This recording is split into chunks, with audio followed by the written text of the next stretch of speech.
Welcome along to this week's Assist, sponsored by Free Super Tips. I'm Warren Ashurst, and I'm joined this week by Dan Childs and Tom McGarry to look ahead to this weekend's domestic action, including, of course, the FA Cup final at Wembley between Crystal Palace and Manchester City. Before we get into this weekend's action, though, we have had a very entertaining midweek of Championship playoff action. Dan, we'll start with you, and we have to start with that game at the Stadium of Light with that unbelievable ending between Sunderland and Coventry. What did you make of it?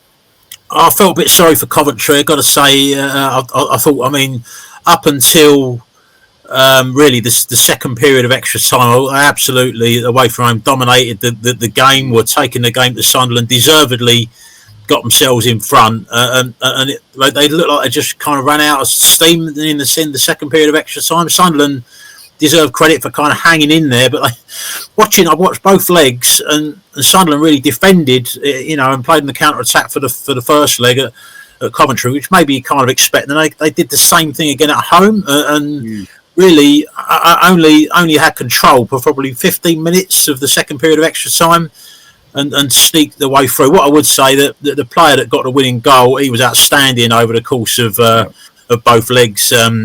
Just come back from injury in time for the playoffs. Dan Ballard and was superb defensively in the first leg, and then came up with that header, that clinched it for them. So the hard luck on Coventry, I'd say, not making it.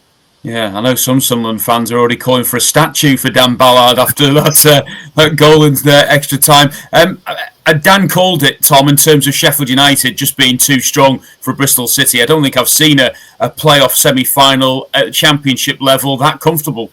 Yeah, they were dominant, weren't they? There was a huge class difference between the two sides. I mean, Sheffield United had done all their work, hadn't they, in that first leg, winning 3-0. Yes, it was half of Bristol City when they went down to 10 men, but for me, Sheffield United was so comfortable in that game. It'll be a different story at Wembley, a one-off match against Sunderland. I kind of agree with Dan. I mean, Coventry, for the most part of that entire tie, were the better, more enterprising team, if you like, looking to win their game. But in that final 15 minutes of extra time the other night, I think the Sunderland support at the Stadium of Light really galvanised their side, and they pushed on, and it was a superb header from Dan Ballard. The way he stooped to kind of find that top corner, absolutely sensational. As Dan mentioned, he was fantastic over the course of the tie. He headed everything out of his own penalty area, blocked every shot just about, and then, maybe fitting that he was the man to score the winning goal. And I suppose, from a neutral point of view, we probably wanted to see penalties, the drama of that, but the way the game finished with that header in the 122nd minute, it provided plenty of drama of its own.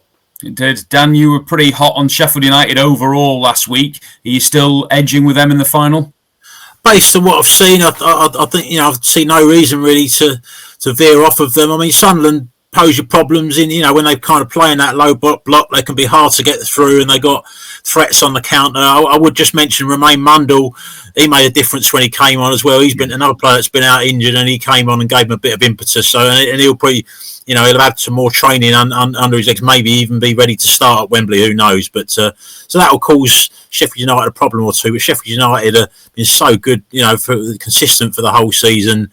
Gathered 92 points, didn't they? The points deduction of 2 points put them down to 90, but that's a great haul for a team that didn't go up automatic, and they've kicked on in the playoffs. So Sheffield United would be my selection at the moment.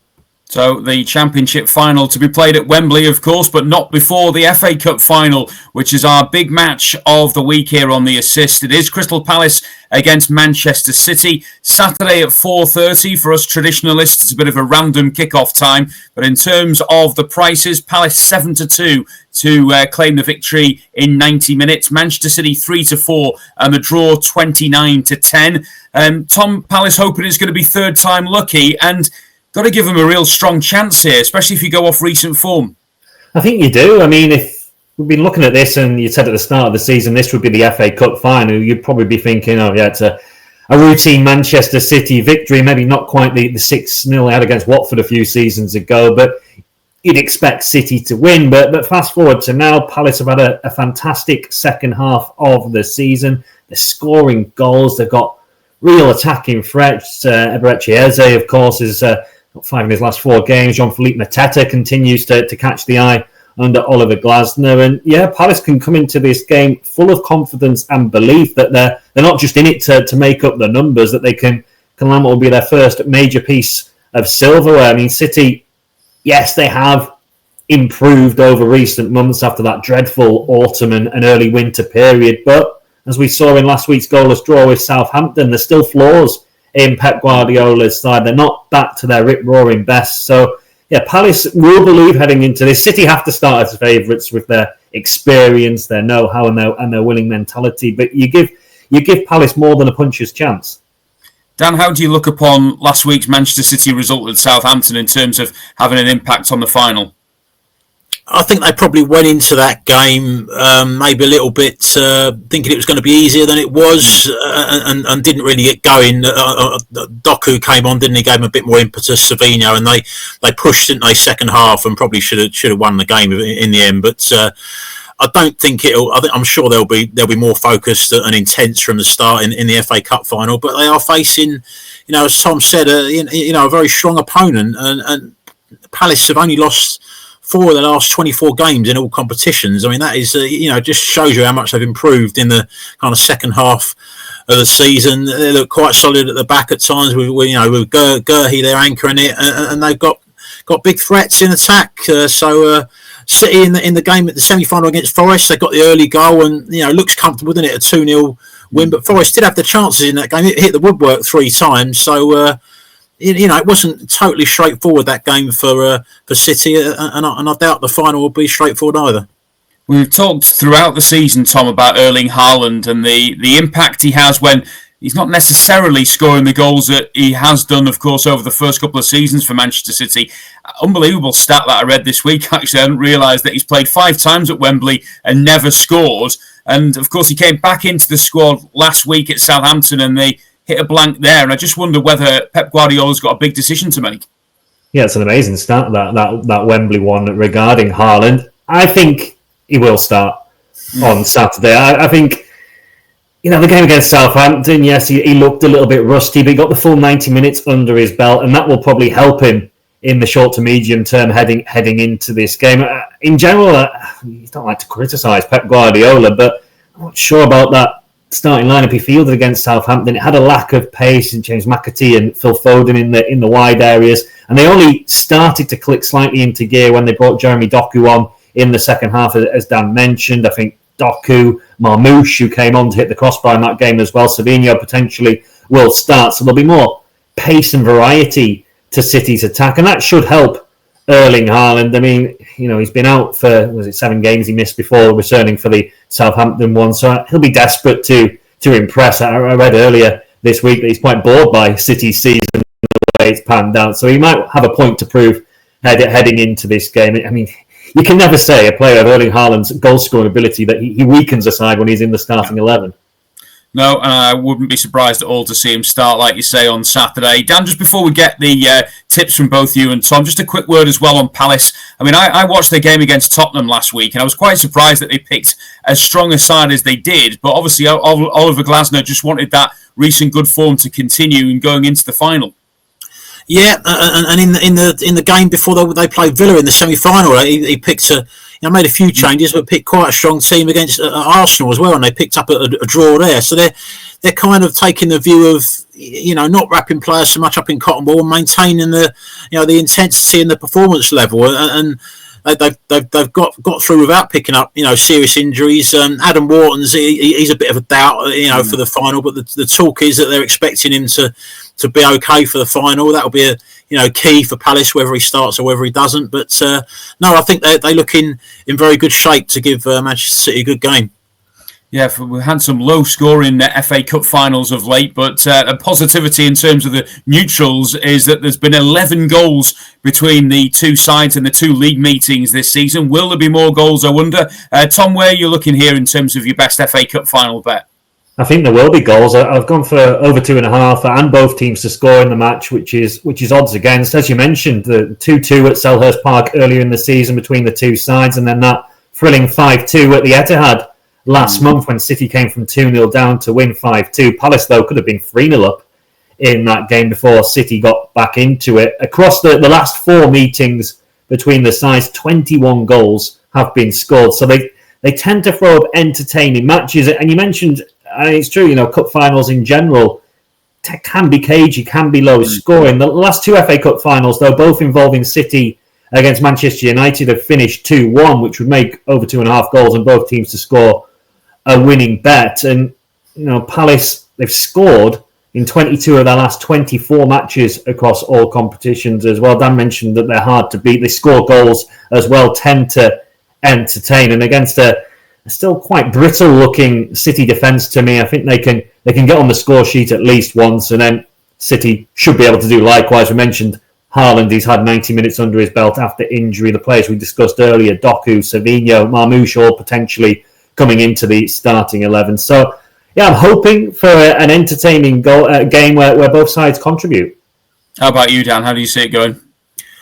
I think Palace are overpriced. I'm gonna go with the way I'm gonna get with them will be Palace draw no bet. Taking out extra time. I'll explain that the reasoning for that a little bit later. The reason I think that Palace are overpriced. I just think you look at that Villa semi-final, the way they played there at Wembley. I don't think you mentioned about experience earlier. City having the experience edge, being at Wembley more times, but for Palace to go there to Wembley and play that well against Aston Villa, the 3-0 win, they look completely at home there. I think if this had been, say, the League Cup final, where you don't have to play at Wembley beforehand and the experience is kind of new, then you give City that experience advantage, a big edge, but not in this case. That game that was mentioned, the 5-2, I would just mention that Palace didn't have McGarry in that match, so they'd gone 2-0 up and they didn't really have the defensive wherewithal to kind of to resist properly against City. Going to be different, with Gurhey in the side at Wembley. And I'll just say the reason I'm going to go draw no bet is because City have definitely got a stronger bench.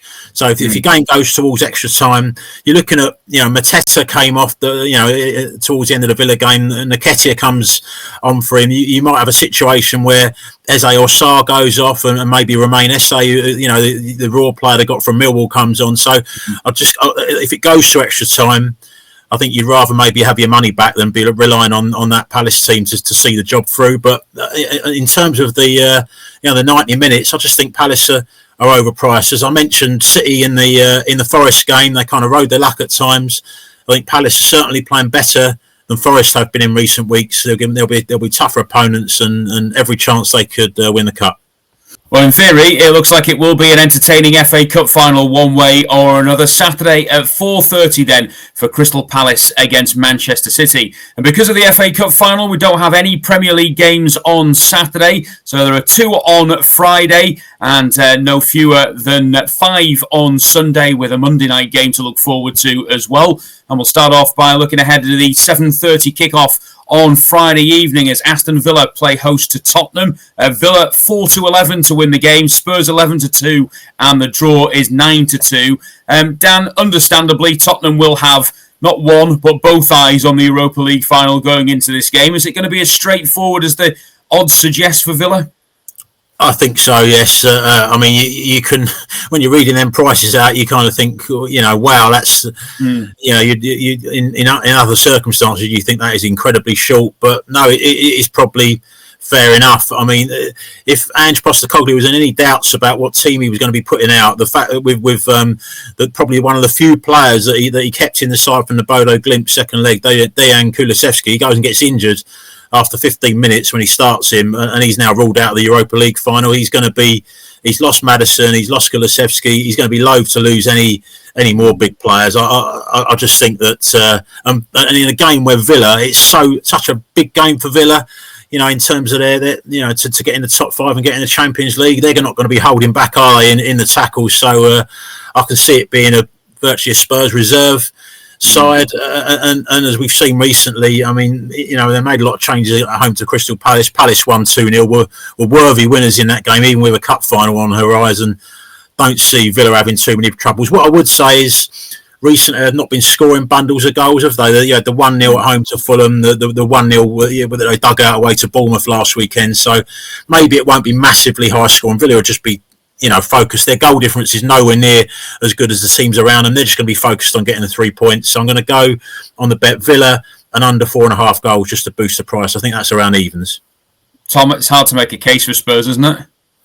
It really is. I mean, 9-2. You're looking at that. It almost tempts you into thinking Tottenham might win, but almost is the operative word there. You can't really go against Villa. We've been in really good form as well, grinding out results. They've had back-to-back 1-0 victories over Fulham and Bournemouth, and you can see something similar playing out. Villa need the win. They want to finish in the top 5, get back into the Champions League. They're level on points with Chelsea heading into this weekend's action, and they just should have too much for this Tottenham side, who they've completely just forgotten about the Premier League, haven't they? I mean, we're trying to make something of it, the race not to finish 17th or anything like that, but for Spurs, it's all about the Europa League. You look at the stats, it's 1 win in 10 in the league for them. That came against Southampton. They've taken 1 point from the last 15 available away from home and not won on their travels in the league since February. And Dan mentioned the Palace defeat last week. That could have been by a bigger scoreline in all truth. They drew with West Ham before that, another team that had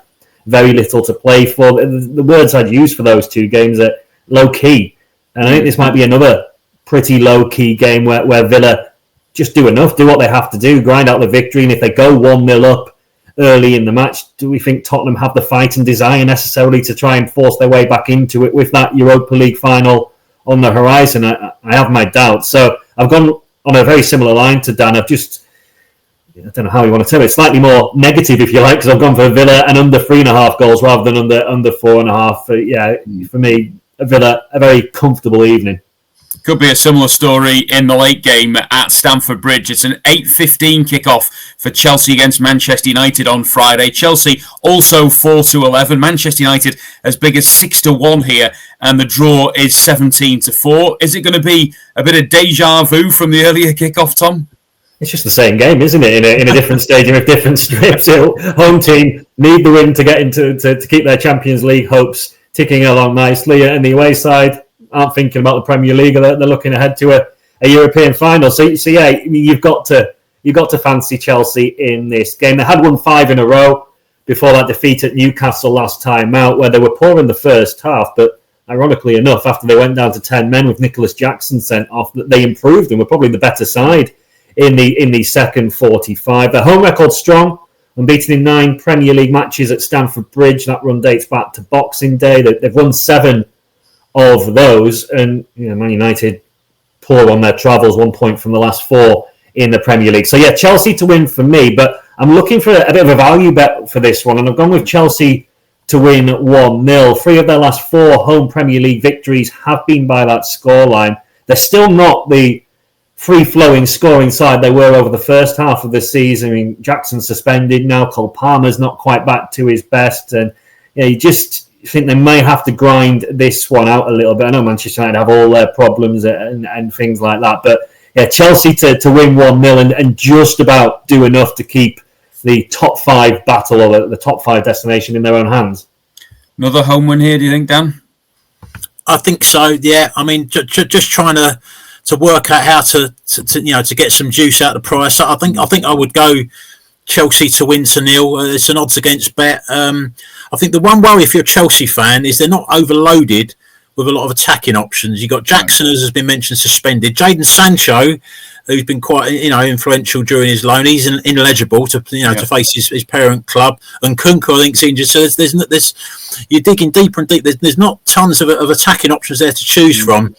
Now, the other side in their favour, they're going to be a bit like Villa against Spurs. They're going to be playing with a lot more intensity, I would imagine, than Manchester United. United are going to be making a lot of changes. Bruno Fernandes tends to play all the time, but I'm not sure he'll start this game. I mean, Man United are sort of trying to pretend that the league is still more important. They've downgraded if they win the Europa, they're going to have a barbecue instead of a parade. But I don't buy any of it. This is absolutely, the Europa League is absolutely massive to Man United. If they win it, it will save their season. Contrary to whatever Amram is saying, it's huge for them. They're not going to be wanting to put any of that at risk. So you expect a lot of changes, including Fernandes.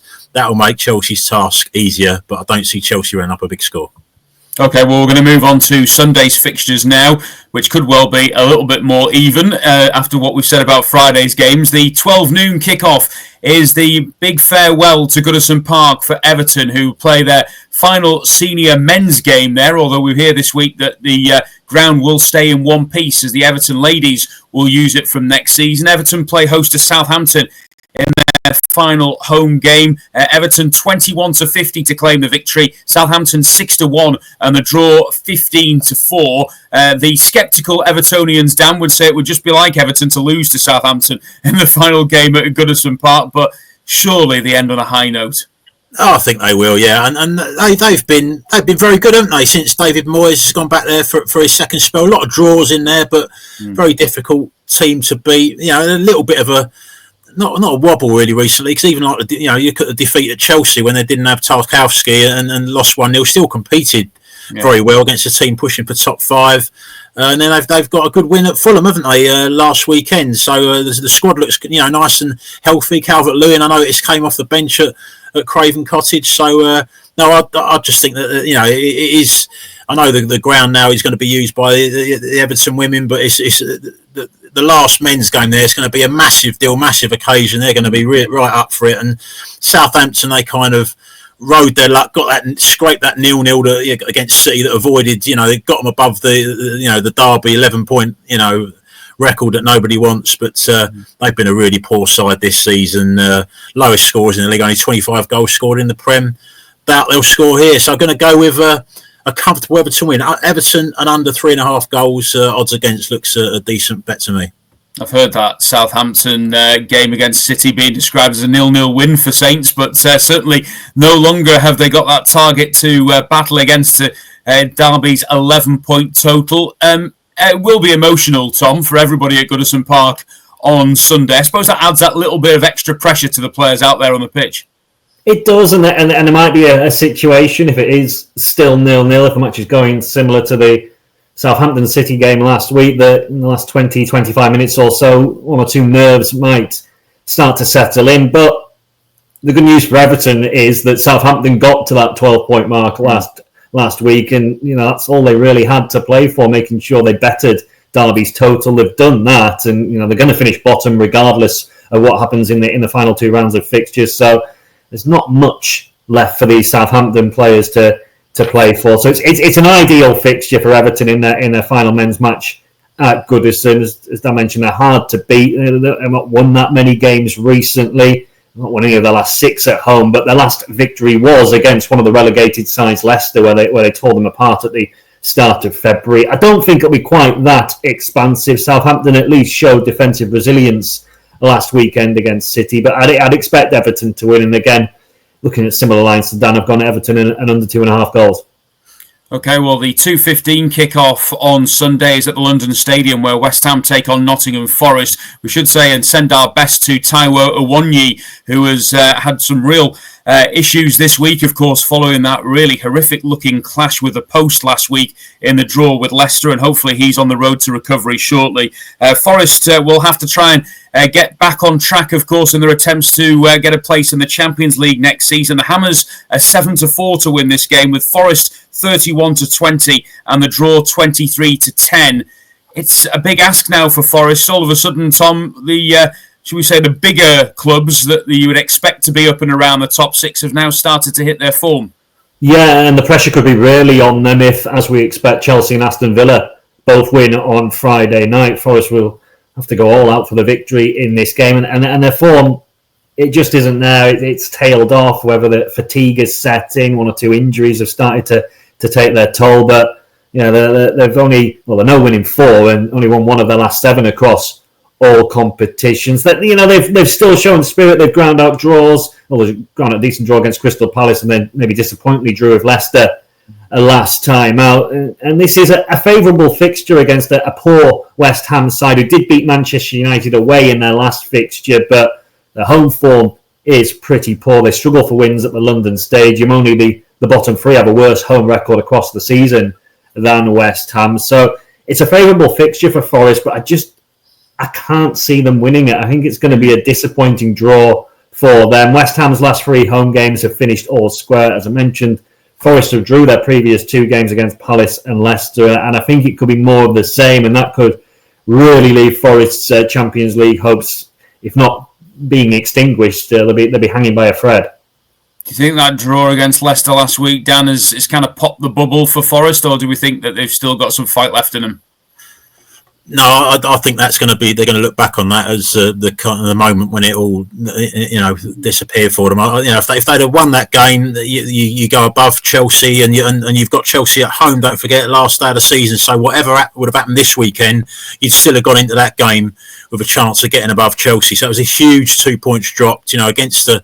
There's no love lost between Forest and Leicester as well, so that would have made it even harder to take. And it just does feel like this sounds really harsh because they've had an unbelievable season, but it does feel like they're bottling it a little bit in the run-in here. I mean, that was you couldn't have asked for much of a better run-in that they've had. They've had some really favourable fixtures. Even the Palace away game, with Palace having a cup final round the corner, still a good chance to go and win a game there. They've only took a point.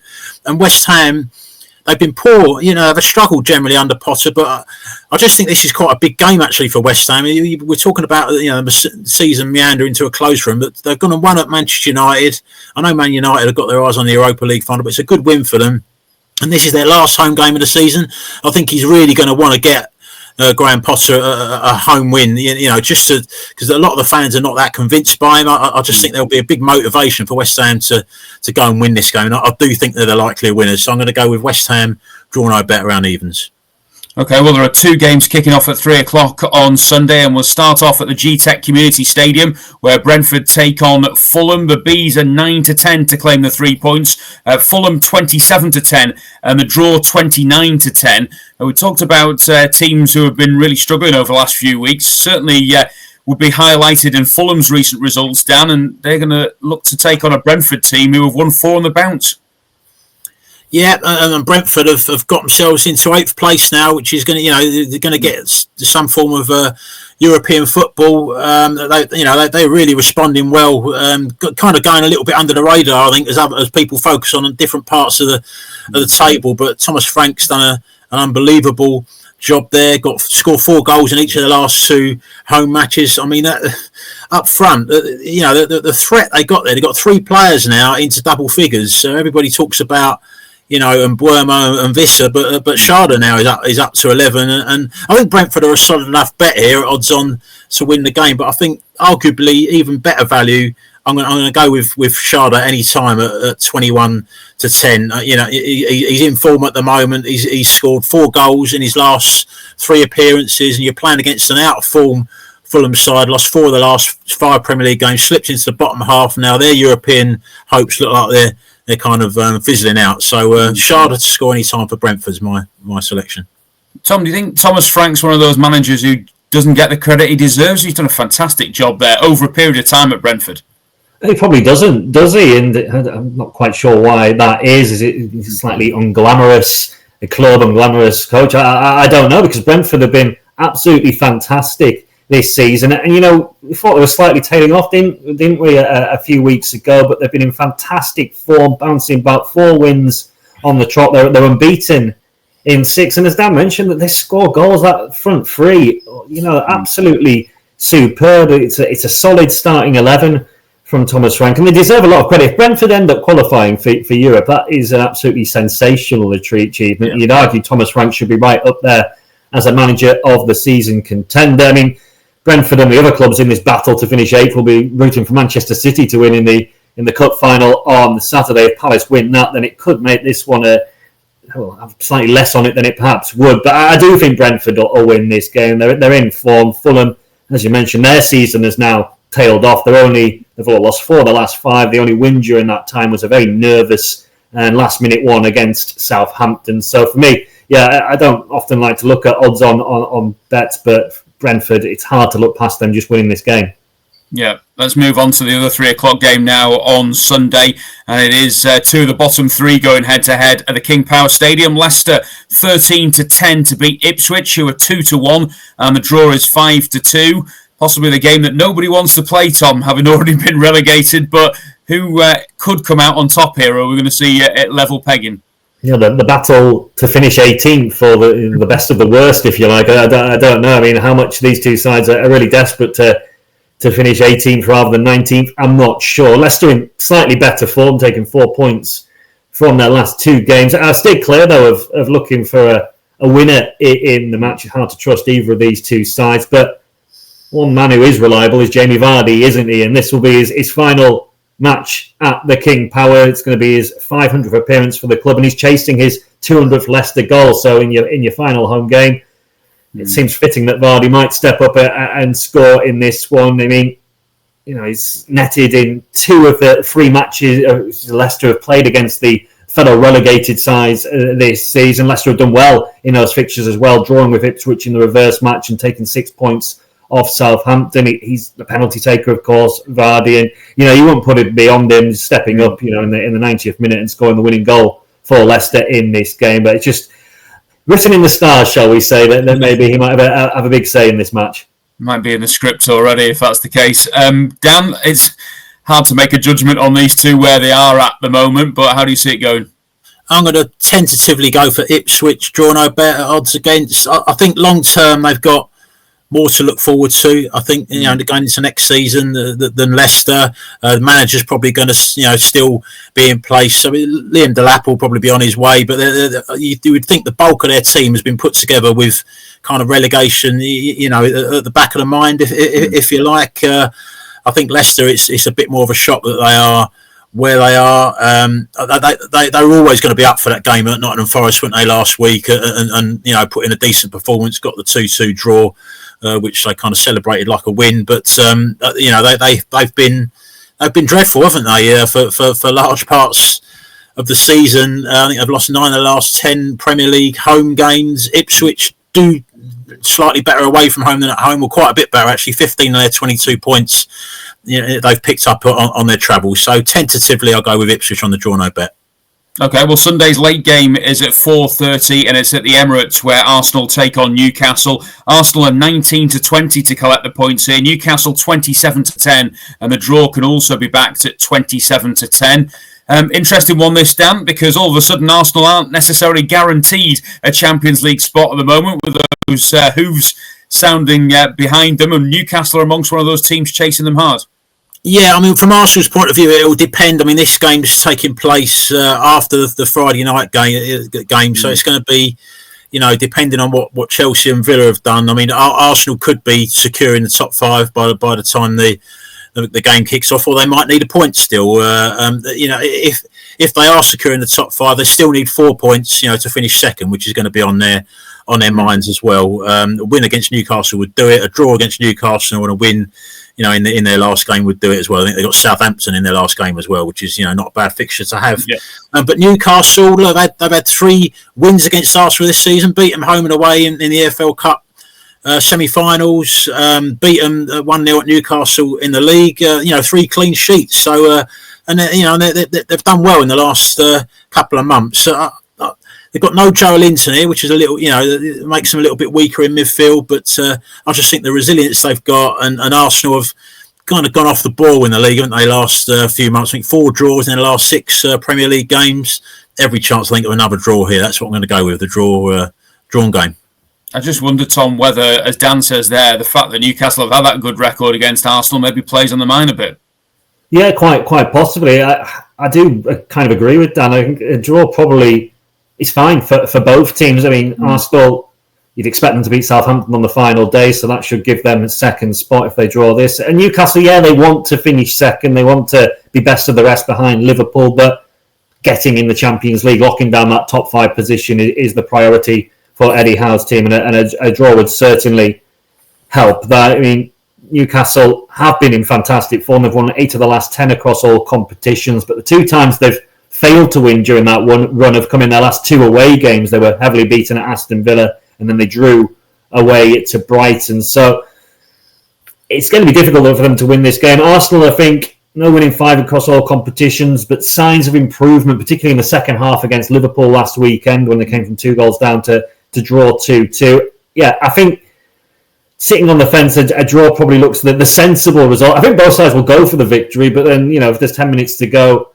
Are they going to settle for what they've got in that scenario if it's still level? So yeah, I'm looking at the draw.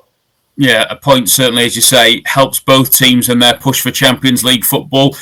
Tom briefly mentioned Brighton there. Of course, drew with Newcastle recently, and they're in action on Monday evening. It's an 8 o'clock kickoff, and they play host to Liverpool with Brighton 8-5 to claim the victory. The champions are 29-20, and the draw is 11-4. Hard to know what Liverpool's going to turn up at the moment, Tom, from what we've seen in the last couple of games since the title's been sealed. How do you see this one?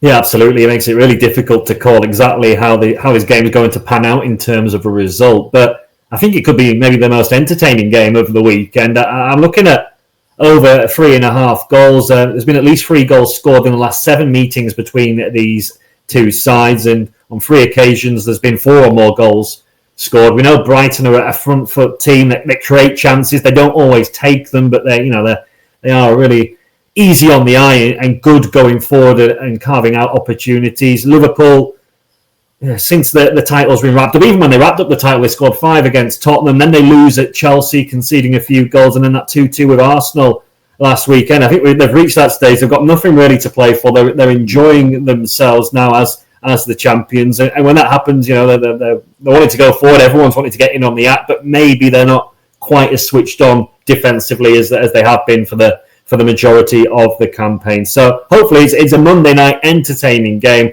I can't call it in terms of the result, but let's go for goals. Tom says they've been enjoying themselves. Arne Slot's been caught on video in Ibiza over the last week or so you can hear that argument about being on the beach on occasions may well come to fruition. But certainly in terms of this game, Dan, I mean, let's say Liverpool likely to probably make some more changes again as they did against Arsenal. Yeah, it's understandable, isn't it? They've done fantastically well to get into this position by winning the title with several games and weeks before the end of the season, and they probably are knocking off a little bit. It smacks of a loss of focus. The Chelsea, they didn't match Chelsea's intensity and lost that game, didn't they? 3-1, and then at home to Arsenal, because you're in front of a home crowd, you got a reaction, and then they kind of lost focus again, didn't they? And squandered a 2-0 lead. I don't see that kind of focus returning really beyond the end of the season. Certainly not in an away game. Brighton, that was a big result for them to win 2-0 away to Wolves. Keeps them right in the hunt to maybe nick a European spot. They're level on points with Brentford, who we mentioned earlier. And Mitoma came off the bench in that game against Wolves, so it looks like he's fit again. João Pedro's now free from suspension after serving a 3-game ban. So that's 2 potential massive improvements to Brighton's forward line. They're going to be more intense. They're strengthened, as I mentioned, up front. I think they'll get the win. Brighton to win for me. Okay, well, that is the Premier League wrapped up for this week. Next up, we'll look at the League 2 playoff second legs, and the guys will give us their best bets for the weekend. Do you want football free bets? All the best offers from your favourite bookmakers can be found in one place. Check out racingpost.com/free-bets to find out more. Racing Post, stay ahead of the field. So as promised now, time to look at the EFL. It is the League 2 playoff semi-final second legs on Friday and Saturday. Still plenty to play for. On Friday, Walsall play host to Chesterfield with a 2-0 lead from the first leg at Chesterfield. Walsall 11-8 to get the victory here. The Spyrites are 15-8 and then 12-5 the draw. Dan, we've got to firstly say hats off to Walsall, because to lose in such a way that they did the automatic promotion spot on the final day in that dramatic circumstance, having lost that, I think it was 17 points at one stage, that lead at the top as well, and then to come back and win the first leg 2-0, as I say, it shows great character. Yeah, I mean, they were 12 points clear. After 25 games, they were 12 points clear at the top, 15-point cushion to 4th place. So, to lose that, and in the manner that, as you say, that it happened when they finally won a game, first win, I think, in 15 games on the last day of the season. Where did they win away to? Crew. Yeah, way to Crew to 1-0, and then they got done, didn't they, by the late Bradford goal against Fleetwood. So. Hugely disappointing. I've got to be honest, I didn't really see them recovering. And then to go to Chesterfield, which is not an easy place to go. Chesterfield, only 3 home defeats in the league. Big crowd, tough venue to go and get a result. And they did it. It started great in the first half. We're 2-0 up at half time. saw the game out. I just think that they may end up looking back on this as the turning point in their season. I don't see them now letting this go. Playing a home game, only could lose by a single goal and still go through. I could see a draw here. I think a draw looks quite overpriced. Chesterfield finished the season with 6 games without a defeat, but they have had a lot of injuries through the season. Some key players been missing. Armando Dobra, who's a big player, he did come off the bench last weekend in the first leg, so maybe he'll be ready to start. But I just think that to recover away from home, a 2-0 deficit, going to be too much for them. So draw for me and Walsall to get through to the final. Yeah, I mean, Walsall have been struggling for goals, Tom, over recent months, but they have been pretty solid at the back. Are they going to see this out? I'm not so sure, I've got a sneaky suspicion we could be in for a very entertaining and even long evening on Friday. I mean, we've mentioned, Walsall well clear in January, looked like they were going to win the title, never mind secure automatic promotion. That lead disappears. They then look like they're going to go up on the final day before that late Bradford goal breaks their hearts. So they're still going to have scars from that second half of the season. And for me, if Chesterfield can get the first goal, they're going to be on the front foot. They have to go for it, the visitors. So if they get the first goal, which is my bet at 5-4 for Chesterfield to score first, then those Walsall nerves are going to be jangling. The crowd, they're going to be so anxious. I mean, Chesterfield had 74% of the possession in the first leg. They had 30 touches in Walsall's box compared to 14 at the other end. So Walsall did well. They really surprised me getting that 2-0 win in the first leg. But the statistics suggest maybe it was a fortuitous victory, certainly by the 2-goal margin. So I think Chesterfield can set this up really nicely by scoring the first goal on the night. And if you look at the to qualify market, Chesterfield are 9-1. That's a really juicy price for me. If they get 1, I think they are getting 2. So it's going to be a very, very interesting evening. The first goal is going to be pivotal, but I'm going for Chesterfield to get it. Okay, well, it's an 8 o'clock kickoff on Friday night, and certainly no thoughts of it being a dead rubber with that 2-0 lead for Walsall. The second of the semi-finals, of course, in League Two sees Wimbledon up against Notts County on Saturday. It's a 12:30 kickoff, and AFC Wimbledon 1-0 up from the first leg at Meadow Lane. Wimbledon are 5-4 to win the second leg. It's 11-5 Notts County, and the draw is 11-5. It's fair to say it was a bit of a spicy first leg, Dan. There was a sending off, a bit of controversy along the way. How do you think the second leg is going to go?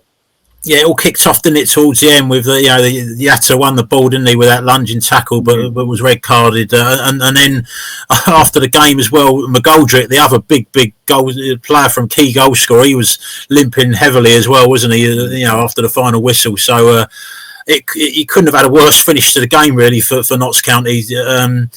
It made me laugh as well. Wimbledon towards the end, they were 1-0 up, and Notts County were kind of struggling. Wimbledon got a corner. But bearing in mind it's a 2-legged tie, and they kind of just went short of it. Didn't even put it into the box, which I was a bit surprised at. But I think they were happy enough to get the 1-0 win away from home. I think they'll win again at home. To not have Yatta and McGarry, they're just two huge players who are responsible for 36 goals between them. That's over half of Notts County's tally for the season.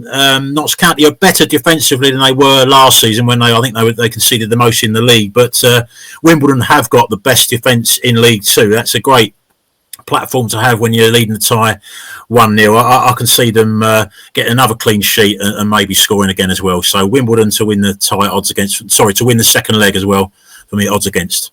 How about you, Tom? How do you see this one going? Yeah, I mean, Wimbledon did a number on Notts County in the first leg. I'm not as confident as Dan that they'll win this return match, but they'll certainly try and keep things tight. I've gone for under 2.5 goals and both teams to score no, which is odds against. As Dan mentioned, there's no Yatta for Notts County. McGoldrick may not feature, may not be that fit, and that is so many goals. It's such a big gap for Notts County to try and plug against League Two's meanest defence. 35 goals conceded over the regular season. Another clean sheet at the weekend in the first leg. When the two sides met earlier in the season, this fixture, this home game for Wimbledon, they won at 2-0. That was in March, and the last 3 meetings between the sides have gone under 2.5 goals. Wimbledon were the lowest scorers in the top 9, so they don't score that many themselves. Certainly away from Matty Stevens. They don't need to score in this game. If they're offered a 0-0, they'd bite your hand off right now. So yeah, I think it might be a tight, tense, low-scoring game, not featuring many goals. Maybe that'll be enough for Wimbledon to edge through. Okay, should be an interesting couple of semi-finals in the League Two playoffs. We're going to now turn our attentions to the best bets for the weekend, starting off with Tom's Bet Builder. So, Tom, I think we're looking at the FA Cup final, aren't we? Crystal Palace against Manchester City. Yeah, I thought I'd focus on the big game of the weekend. And as we mentioned earlier, it hopefully will be a pretty entertaining match where both sides contribute to the attacking play. The first selection I've gone for is Eberechi Eze to score or assist for Crystal Palace. He's been in fantastic form all season, really. He's got 23 goal involvements across all competitions. That's from 40 appearances, and he scored 5 goals in his last 4 games. So he's really hit a hot streak. He's a wonderful player to watch, so elegant the way he carries the ball. He's got the eye for the spectacular, and he's a real source of creativity for Palace alongside Mateta and Sarr in the final third. If Palace are to go on and win this cup final, you fancy Eze is going to have a big say on proceedings, and I certainly fancy him to score or assist in this game, which takes us on to my second selection. We mentioned it earlier on. I think both teams will score in the match. Palace have netted in 22 of their last 24 matches, as I mentioned earlier on. We know all about the attacking talents that City have. Erling Haaland has got that 90 minutes under his belt last weekend, and they'll be keen to bounce back from what was a very under par attacking display from City against Southampton. And the third selection, I'm going for Haaland to have 2 or more shots on target in the game. He tends to have plenty of shots alongside Mo Salah. He's had the joint most shots on target in the Premier League this season, 58. That's just from 29 appearances for him because of the recent injury layoff. He played 7 less games than Salah, that matched the tally of the league's leading scorers. So yeah, a couple of shots on target for Erling Haaland to round off this bet builder, which comes in at odds of around 11-2. Yeah, just to remind you then of Tom's selections: Eberechi Eze to score or assist, both teams to score, and Erling Haaland to have 2 or more shots on target. Dan's going to take charge of the prop shop this week, and Dan, I think you're going to start off also with a selection in the FA Cup final. Yeah, I'm going to go with Ismaila Sarr to score any time. I think around about 7-2. I just think that's a huge price. I remember when Palace signed him, probably one of the signings of the last summer. Actually, it's about £12.5 million. There's a lot of kind of panic going on about Palace losing Elise to Bayern Munich and how are we going to replace him. And I kind of thought to myself at the time, I mean, my son's at Watford.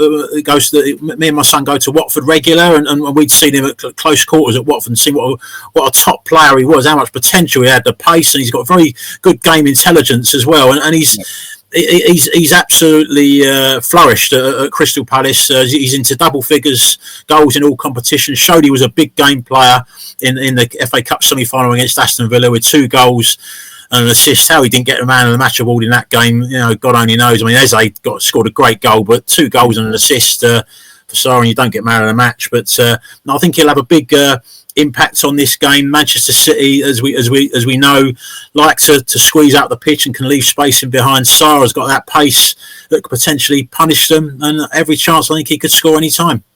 And your other prop shop is for the game at the Emirates, Arsenal against Newcastle. Yeah, going to go with, I mentioned earlier about Joe Linton being out for Newcastle, and he's a bit of a midfield enforcer for them. The only player that's actually committed more fouls than him for Newcastle this season is Bruno Guimaraes, 59 fouls to 58, so they're having a close battle there on who can do the most fouls. But Bruno Guimaraes has had 3 bookings in his last 5 games, and this is a match. Arsenal are going to, as the home side, the onus is going to be on them to push forward. The Newcastle are going to need to break up the play. Bruno Guimaraes, there's going to be a big emphasis on him without Joe Linton being there to do a lot of that dirty work, if you like, in midfield. His price to be booked, I thought, looked quite big, 15-8, especially considering he's been booked, as I said, 3 times in the last 5 games. So Bruno to be booked. Back in the day, we used to talk about silky Brazilians with their skills. Now we're talking about enforcers in the middle of the pitch. But yeah, Bruno Guimaraes then to be booked in that game against Arsenal is the second of Dan's prop shop tips. And we're going to turn our attentions now to the assist treble, where one pick from all three of us will be suggested for the weekend. Tom, we'll start with your selection. Yeah, I've gone for one of the Friday night games and Villa to beat Spurs and under 3.5 goals in the match. It is very difficult now and impossible for me to envisage anything other than an Aston Villa victory. They've been grinding it out over recent weeks. Spurs, underwhelming, low-key performances in the Premier League from them. So, yeah, a low-scoring Aston Villa victory is my treble selection. What about yours, Dan? What's your treble pick?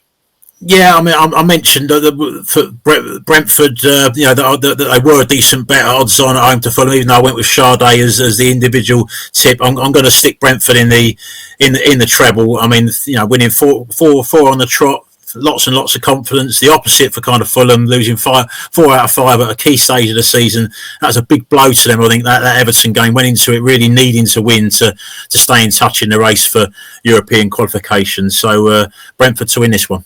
Yeah, I have to say I was fully in with Dan on Brentford. I went down a different route because I quite fancy Ipswich double chance at Leicester. They've lost just one of the last 4 on the road, Ipswich, and that includes draws at Chelsea and Everton and a win at Bournemouth as well. And as Dan mentioned earlier on, the vast majority of their points have come on the road this season, and I think they can probably take advantage of a Leicester side who certainly look fatigued and look down in the dumps after their relegation. And I think Ipswich double chance could be the way to go here for the assist treble. And we'll end this week's show with the naps from both Dan and Tom. Tom, we'll start with your nap first. Yeah, I think I'm the only one of the three of us that might be a little bit more positive on Leicester this weekend, but I've looked to them for the nap, and it's maybe just me being a little bit sentimental, but I've gone for Jamie Vardy to score any time at odds against her. It's written in the stars for him to score a goal. It might end in an Ipswich victory, but Vardy to get on the score sheet. And Dan, what's your nap of the weekend? West Ham draw no bet at home to Nottingham Forest. I do think it's important for Graham Potter to kick on from that win at Manchester United and get a win in their last home game of the season. In front, you get 60,000 people turning up there every week. They're going to want to see a win in the last home game. And Forest, I think, are there for the taking at the moment after that demoralising 2-2 draw against Leicester. Okay, well, big thanks to both Dan and Tom for their efforts on this week's assist. Don't forget to like, subscribe and comment on the Racing Post YouTube channel. And if you like your golf, of course, just a quick reminder that the Sweet Spot is every Tuesday with Steve Palmer, who's on another hot run of form at the moment. Hopefully that continues over the next few weeks. And we'll also have another video for you to look forward to on the Racing Post YouTube channel, Finals Fever, where we look ahead to all of the 3 European finals, the Champions League, Europa League and the Europa Conference League as well. That'll be out at 6 p.m. on Sunday, and SBK will be running a 50% bet builder boost on all of the upcoming finals, the FA Cup, the Champions League, Europa League and Conference League. Maximum stakes and terms and conditions apply, and they'll also be updating their welcome offer to bet £10 and get £40. In the meantime, enjoy your football this weekend, and please remember to gamble responsibly.